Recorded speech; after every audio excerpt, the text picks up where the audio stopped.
Estoy sobre los restos de Gat, la ciudad de los gigantes bíblicos.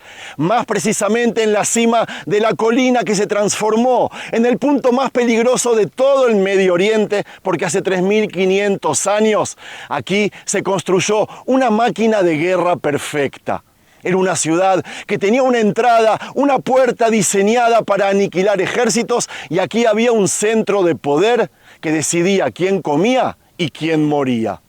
Pero algo falló y el fuego consumió todo en una sola noche. Arqueólogos realizaron aquí excavaciones y descubrieron casas abandonadas con ollas y con herramientas que, como si fuera que el tiempo lo detuvo todo por una masacre total. Amigos, les habla Sergio Baccari del canal Baccari Suelto en Israel, otra vez con ustedes en otro paseo con la Biblia en la mano desde el lugar de los hechos. Y hoy vamos a hacer un recorrido para entender cómo una superpotencia se cayó en cuestión de horas. Vamos a caminar sobre los escombros de un imperio que se creyó eterno. Detrás mío un cartel que dice Gaza, Ashkelon, Ekron y Ashdod, que vendrían a ser las 4 ciudades, más esta de Gat, de los filisteos, que tanto le costó a Israel conquistar. Vamos a hacer un recorrido, amigos. Gracias por acompañarme y gracias a los que siguen visitando nuestra tienda virtual, en la cual pueden conseguir cosas que salen de aquí, Tierra Santa, a vuestras casas. ¿No la visitaron todavía, amigos? Entren pinchando en el enlace de aquí arriba o en el primer enlace de este y todos los videos y van a poder oler un poquito esta Tierra Santa en los salones de vuestras casas. ¡Anímense! ¡Vamos a caminar! Amigos, no sé si escucharon bien lo que les dije al comienzo.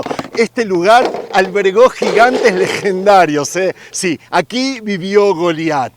La Biblia menciona seres con una estatura imponente y las excavaciones arqueológicas confirman esos textos, mostrando que este sitio representaba el punto más peligroso de toda la región.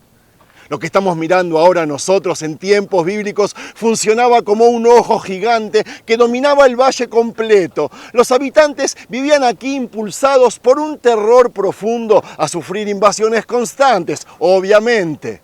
Enseguida vamos a ir a ver sus hogares, que estaban en otro lugar elevado. Y si se preguntan por qué elevados, para detectar cualquier ejército enemigo antes de su acercamiento a las bases. Imaginen entonces poseer una torre de control de aeropuerto en plena edad de piedra. Cuando un grupo armado intentaba atacar, debía subir una pendiente eterna mientras recibía proyectiles mortales desde aquí, desde lo alto. Esta ciudad era una trampa física diseñada para garantizar la supervivencia extrema de todos sus habitantes.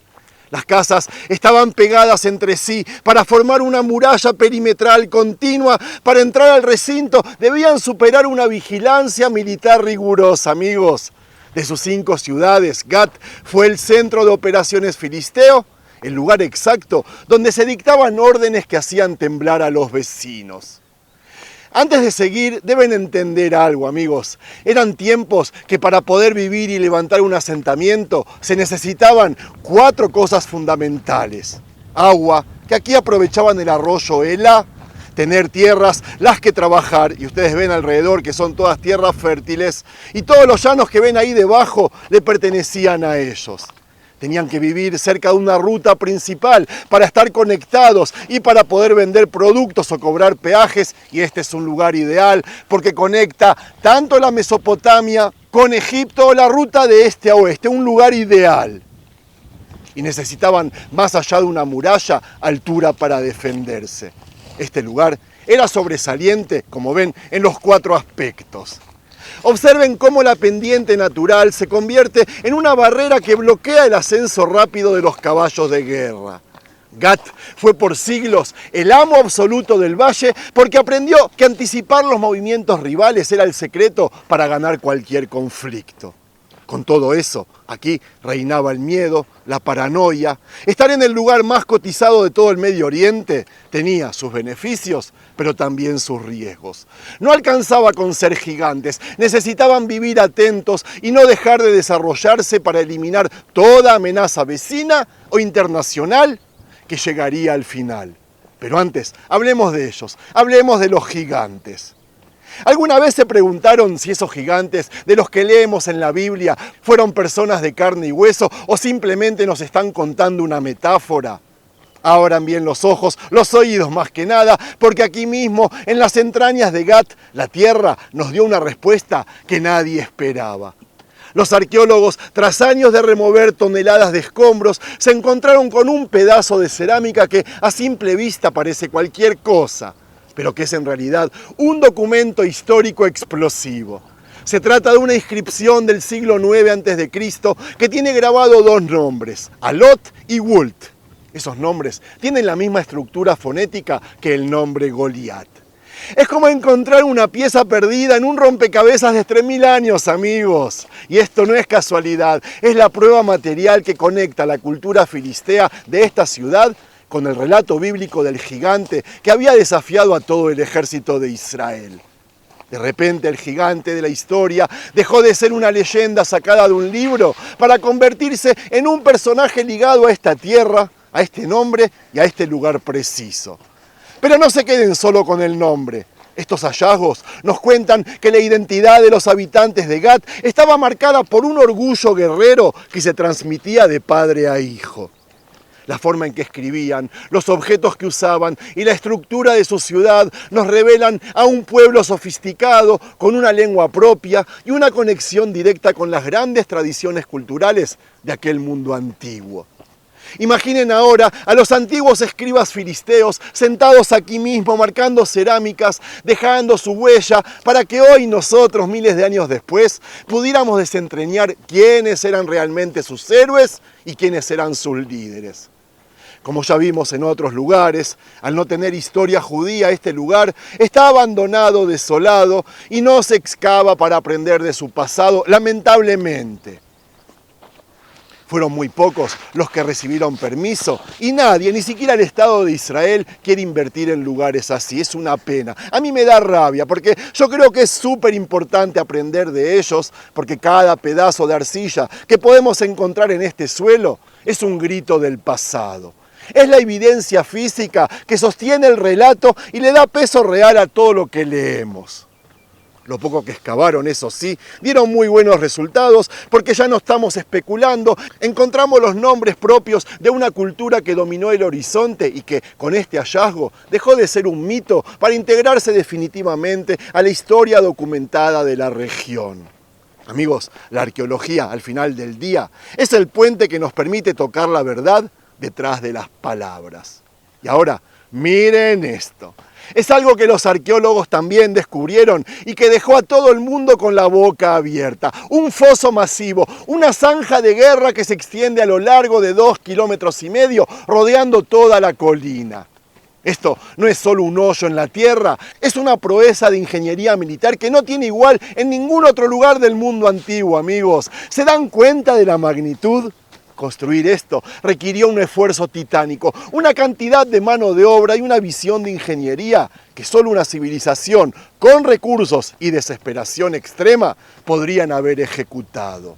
Mientras la rodeamos, les voy a contar sobre la primera batalla entre Israel y los filisteos que tuvo lugar en el siglo XI antes de la era común en el área de paso de Afec. En esa batalla, les cuento, conocida como la de Ebenezer, los filisteos derrotaron a los hijos de Israel severamente. 30.000 combatientes murieron, incluidos los 2 hijos de Elía Cohen, el sacerdote, y el arca de la alianza fue tomada en cautiverio por los filisteos. Ellos aprovecharon la victoria, tomaron el control de extensas áreas en la zona de la montaña y gobernaron sobre los hijos de Israel con mano dura durante años.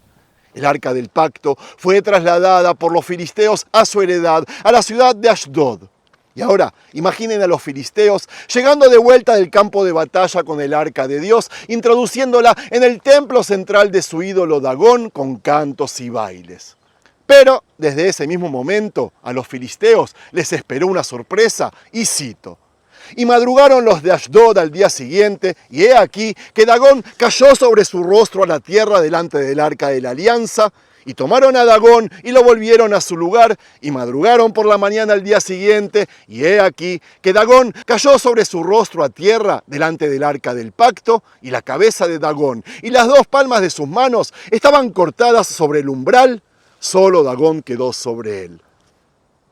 Los filisteos entendieron que no fue mano de la casualidad la que tiró a su ídolo a la tierra 2 veces.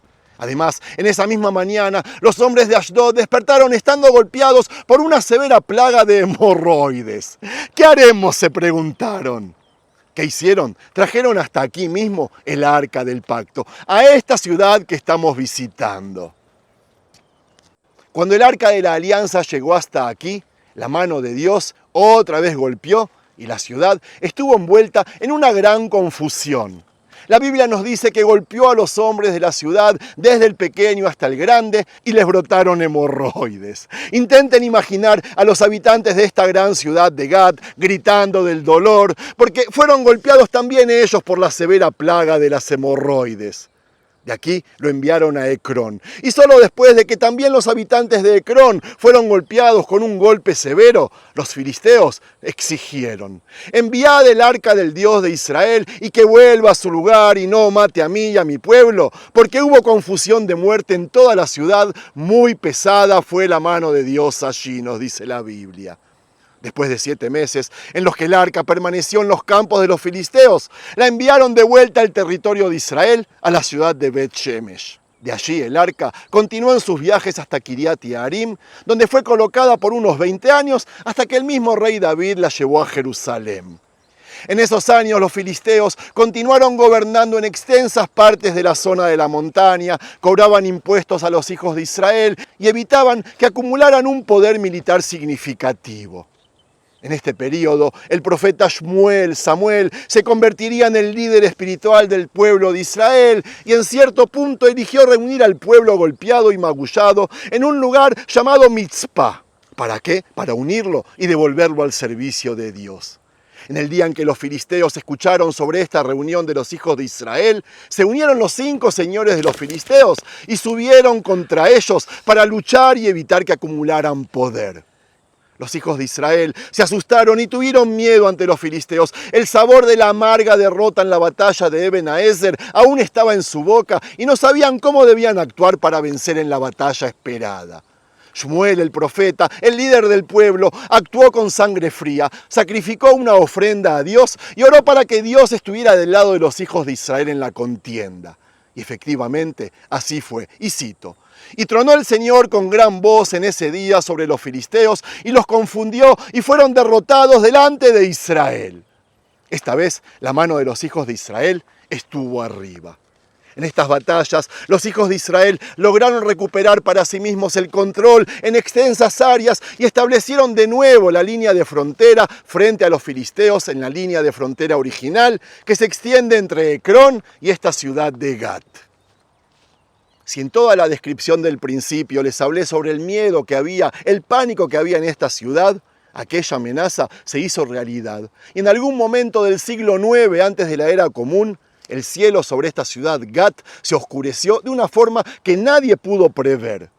El rey Hazael de Aram, un estratega implacable, decidió que la ciudad más poderosa de la región debía caer y ejecutó un plan que todavía hoy nos deja sin aliento.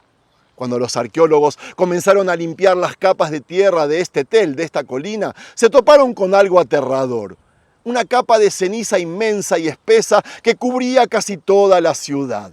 No se trataba de una ceniza cualquiera, era el testimonio mudo de un incendio provocado que había arrasado con todo, reduciendo hogares, templos y almacenes a escombros en una sola noche de furia. Imaginen el caos, el sonido de las estructuras desplomándose y el olor a humo invadiendo cada callejón. Hazael no vino solo a ganar una batalla, vino a borrar a Gat del mapa y los restos que se encontraron aquí nos demuestran que lo logró con una eficacia brutal. Cada rincón que excavamos revela la violencia de ese momento, congelando en el tiempo una catástrofe que cambió el equilibrio de poder en estas tierras para siempre. Pero Hazael hizo algo más que incendiar edificios. Él entendió que para derrotar a un gigante había que asfixiarlo. La magnitud de ese desastre quedó clara cuando los excavadores arqueológicos vieron cómo la vida, tal como la conocían, se había detenido abruptamente.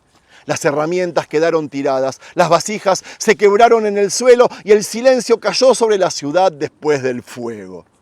La arqueología nos pone frente a frente con la violencia real que se vivió aquí, recordándonos que en la historia de Gat, la caída fue tan espectacular como su ascenso. Había sido el fin de una era, el momento en que la capital del miedo se convertiría en un monumento de cenizas, marcando el fin definitivo de toda su hegemonía. Amigos, voy a seguir paseando por aquí, pero este video lo voy a cerrar acá. Espero que les haya gustado. De ser así, no se olviden de hacérmelo saber. Escriban un comentario, compártanlo, suscríbanse al canal. Amigos, no saben qué importante es para que este proyecto pueda seguir creciendo, para que este proyecto le llegue a cuanta más gente en el mundo. Estamos recorriendo las escrituras sagradas desde el lugar de los hechos. Estoy aquí a vuestros servicios. Ayúdenme. Shalom.